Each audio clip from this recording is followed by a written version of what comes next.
to get my hands on the land so that I can start my farm? 1 month, 10 months, 20 months, 30 months, 5 years? What do we think? Well, to be honest, we don't know. Probably less than a year. Some farmers are waiting after 10 years for their land. And some of them actually paid the government for the land and didn't get it.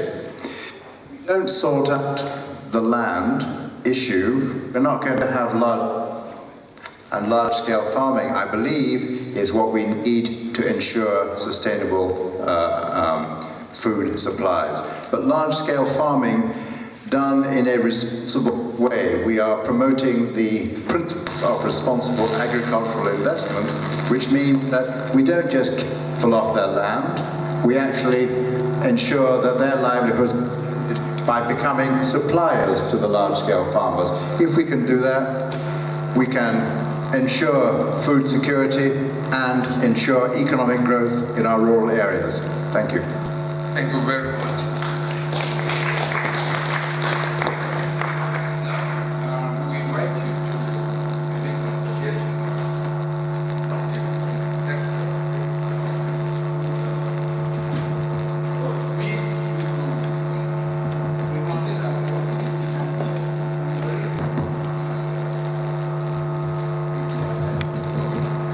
Honestly, I think one of the biggest solutions is just for the governments to take a more relaxed hand in terms of regulating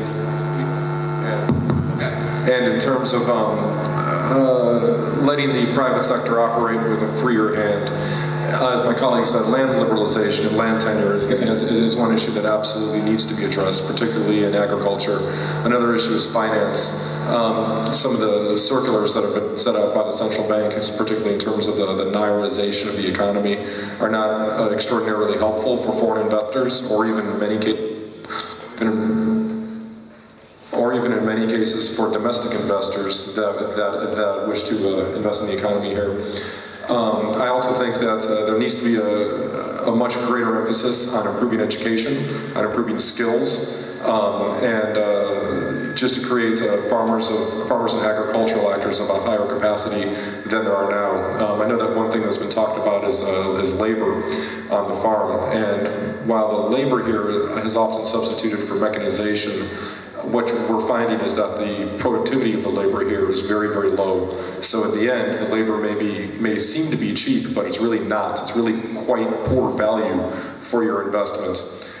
Other things that would need to be addressed are getting extension agents more actively involved, having a greater domestic research capability, and in training the next generation of agro-scientists and agro-technicians to provide assistance to the people to really take over this, to really manage their industry. The final thing I would like to note is that a lot of the talk about self-sufficiency is something that I would put on the back burner. To have a self-sufficiency policy, you're looking at greater government involvement in the sector with a heavier hand, which in my view is the opposite of what's needed here. I also think that trying to increase Nigeria's productivity in steady annual incremental gains of having steady yield increases, steady productivity increases, greater access to land, greater access to agricultural services, year after year after year on a consistent basis is really what's key to expanding the market. Creating 24-month or 26-month plans where you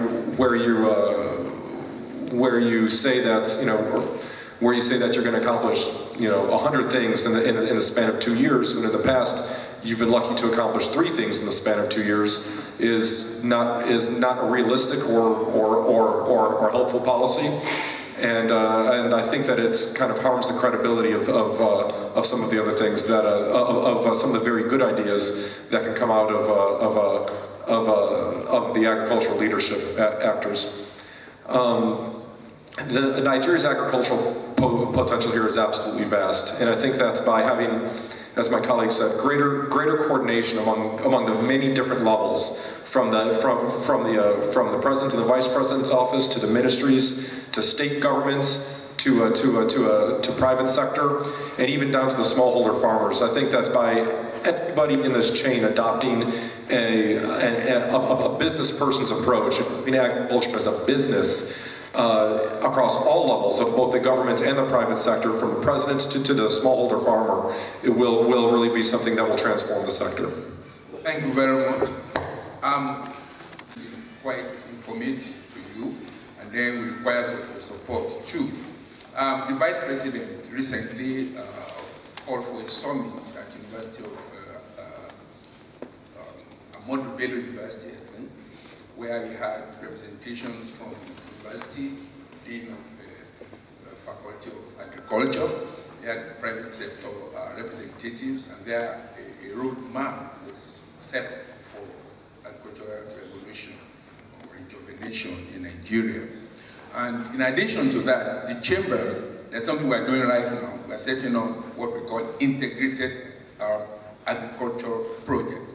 What we have in mind is to have the crops group, the livestock group, and then agro-processing group and marketing. And then we have the capacity building, agro-media and capacity building. Our goal, basically, is to really confront agriculture with the aim of food sufficiency. And so we believe that we will need your help, our international group, in the area of funding and also capacity building. Now, these children, the question you asked, obviously they are not going to be ready to be farmers. Why wouldn't they be? Because we, of my generation, were a bad example to them. We moved into money of oil. We didn't show them good example. Our great ones who are ahead of us showed us good example. That's why some of us are doing well. But we, of my age to 70, we are bad example, and I'm apologizing on behalf of my bad generation to you younger ones. We're trying to readdress the situation, and before people like us die, we give you agriculture in this country. Take that from me, and you will not go there. So I want to thank you for being on this. I will plead for your support as we begin the drive to bring agriculture back to become main economy of Nigeria. And then food production will be accomplished. Thank you very much. It's a great pleasure. Ladies and gentlemen, indeed Nigeria has 84 million hectares of arable land, favorable weather all year round, and of course a population of 170 million people to boot.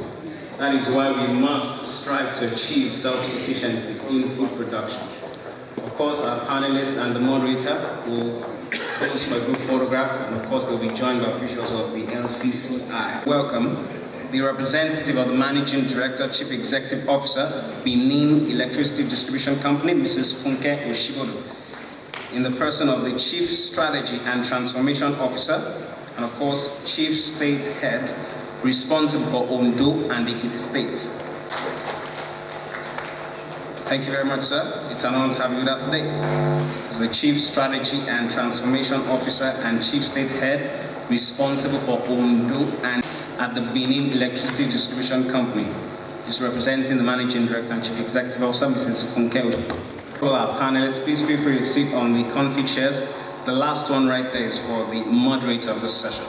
So, from the National Power Training Institute of Nigeria, NAPTIN, I have an Assistant Director in the person of Engineer M.S. Aminu. A round of applause for him as he takes a seat on the platform. Engineer M.S. Aminu, Assistant Director, National Power Training Institute of Nigeria. Thank you, sir. Very much welcome, sir.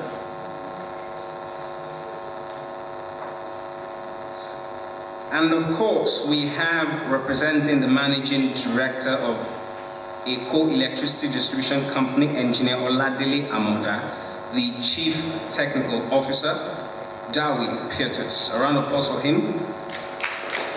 Mr. Dawi Pietus is the Chief Technical Officer of Eco Electricity Distribution Company and is representing the Managing Director and Chief Executive Officer, Engineer Oladele Amoda. Thank you, sir. You're very welcome, sir. It's an honor to have you with us today. You're welcome, sir. And that's it for all our panelists. And right about now, I'll bring up the moderator for this session. She is the Executive Director, Rely Supply Limited. Ladies and gentlemen, join me to welcome our moderator, the Executive Director, Rely Supply Limited, Mrs. Fayo Williams. A round of applause for her as she takes her seat on the platform.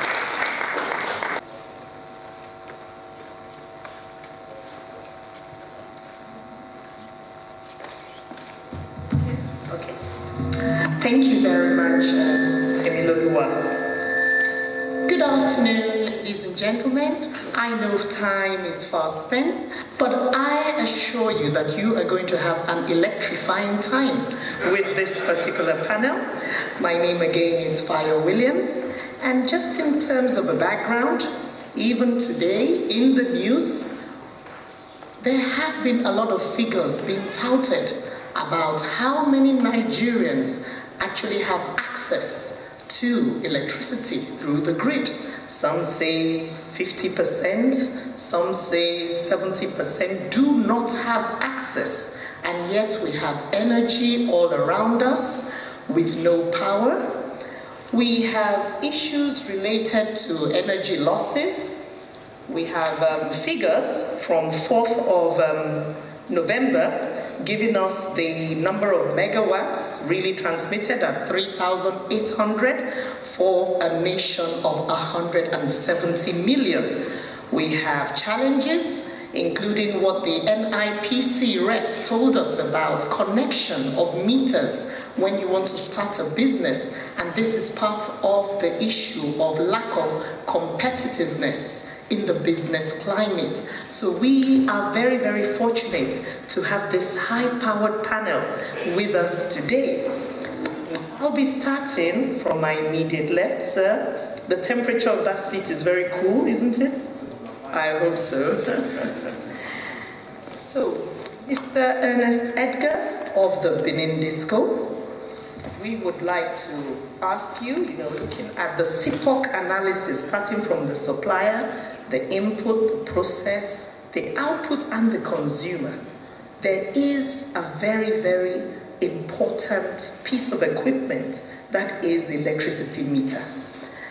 The lack of the electricity meter has caused a lot of protests. We've seen it in the media. So can you please share with us some of the reasons, or would I say the challenges facing the Benin Disco, and possibly some of the mitigating factors you're thinking of putting in place? Thank you. Thank you very much. Let me say we cover 4 states, Edo, Delta, Ondo, and Ekiti. Total population of about 13.2 million. Household population of about 4.6 million.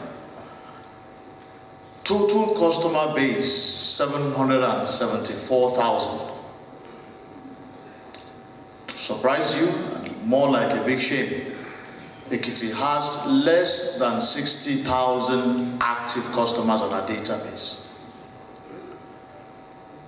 The challenge with the industry, again, we're looking at a 5-year transformation turnaround. You roll out figures like that, it's shocking. Globally, it's expected that 1 million population should have 1,000 megawatts. A country of over 160 million with just less than 4,000 megawatts. In our area, the 4 states captions, 9% of the national grid comes to us. Now that 9% averages about 350 megawatts per day. How do you manage this across a 56,000 square kilometer with population density averaging about 273? My colleague here would smile easy because the population density is over 2,600. What am I saying? Proximity of homes to connection. It's like you are transversing Lagos Benin Express Road, and the entire road we need to lay network to enable us peak power and deliver to the homes of our customers. First, we wouldn't speak so much on the availability because everybody knows what it is. But secondly, we are having a tariff that is not cost reflective. got a problem where customers say we can't pay more than 1,000 naira for electricity.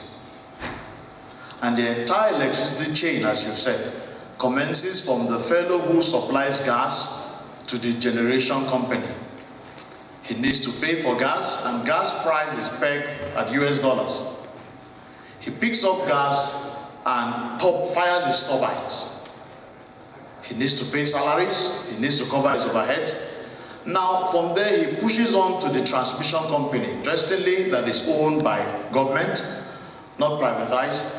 And then finally, power comes towards the distribution company, where we step down our injection power substations and then transmit them through lower lines onto distribution transformers into homes.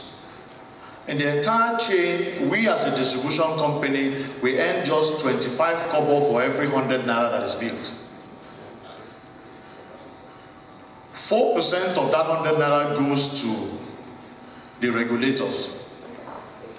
11% goes to the transmission companies, while a whopping 60% goes to the generation company to enable them to pay for gas. And thus, coming back to the question you earlier mentioned, the aspect of metering. At those high-level positions, we have metering, but at the lower level in homes, today we inherited a network that even you try to distribute bills, you cannot even find those homes to start with. And then because the database has been fictitiously manipulated to assist people corruptly enjoy power without not being paid for and not being identified. We have a major metering gap. As it is, Benin Disco still leads. In the 18 months we've taken over, we've been able to supply over 70,000 meters to homes. Again, we are working assiduously under the NEC-CAPME process, which enables credit advance for customers to buy meters in advance, and then the distribution company pays you monthly over a long period of time for the cost of that meter. This is still made available for customers to take advantage. Financial institutions are coming in now to also partner with us to see what way they can, as the case may be, offset the initial cost of a meter, because an average smart meter costs between 56 to 69,000 naira for a 3-phase meter. And thus, by the time you take this into cognizance, how many homes can afford that cost and then still be able to pay for the regular electricity consumption? And thus, it is real. And we're also likely saying, do we have local production of this? The technology is foreign. How are we trying to incubate this technology so that, as the case may be, if it is manufactured locally, the element of able to the masses? Again, a customer who lives in a 1-2 bedroom apartment cannot afford to pay 25,000 for a meter. So it's a major challenge for the industry, which we need to sit together and look for lasting solutions towards this. Thank you. Thank you very much, Mr. Ernest. I thought you'd encourage him with a round of applause. He has been able to identify for us that there is indeed a major metering gap, and the average family unit find it difficult to come out with that capital outlay to even finance the meter in the first place. So right now, he has set the pace for us, and I think I need to turn to EcoDisco to find out more about the recent talks about the tariff hike. Are we putting the cart before the horse? Right now, we have service delivery challenges. We have poor response at times to various power outage situations. We have poor response by staff to consumers' inquiries, and yet we want to increase this tariff. So my question is this: if EcoDisco is able to do 90 to 100% revenue collection within